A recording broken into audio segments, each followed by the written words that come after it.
When you're talking temperature, 2019 was one for the record books. This was the hottest July ever for the planet.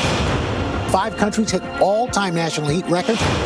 Hottest month ever, not just July. Across the globe, the hottest June, July, and September. And the second hottest August, October, and November in recorded history. I traveled to southeastern Greenland, where the Arctic is warming twice as fast as anywhere else on the planet. That heat melting glaciers, sea ice, and Greenland's ice sheet, which lost 12.5 billion tons of ice in a single day, something scientists didn't expect to happen for at least another 50 years. The extent of ice melt here in Greenland will actually help determine just how high sea levels will rise. All this ice that's fallen off, it's been since we've gotten here. We've been hearing it and seeing it falling off. And it's going into the ocean. What happens? We are on the first step of a domino effect. Because what happens in the Arctic doesn't stay in the Arctic. We've only had about 7 inches of sea level rise globally in the last century. Doesn't sound like much, but it's already profoundly shifting the frequency and intensity of coastal flooding.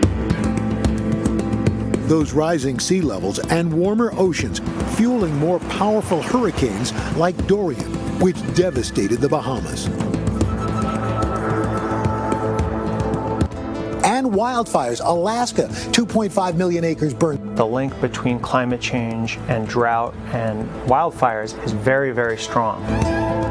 In the Amazon rainforest in Brazil, wildfires caused by slash and burn techniques raged at a record rate. The planet's on fire! Triggering worldwide concern over the fate of the rainforest, one of the biggest absorbers of carbon on the planet.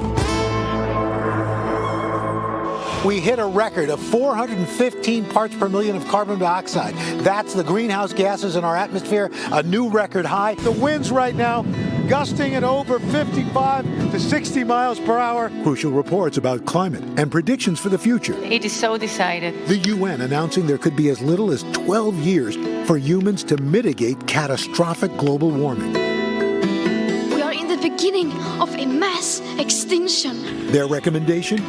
Burning fewer fossil fuels, changing the way we produce food, and planting 1 billion trees.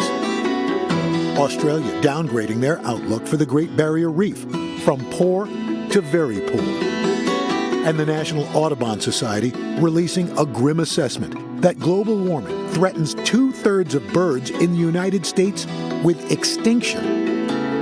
And climate change is threatening a way of life for an entire community of people we visited in Utqiagvik, Alaska. The ice, it's not forming as what it used to, much thinner. More dangerous? More dangerous, yes. The Arctic. But in the midst of all these records and reports and disasters, perhaps 2019 will be remembered as the year the climate movement reached critical mass for a planet that's on thin ice.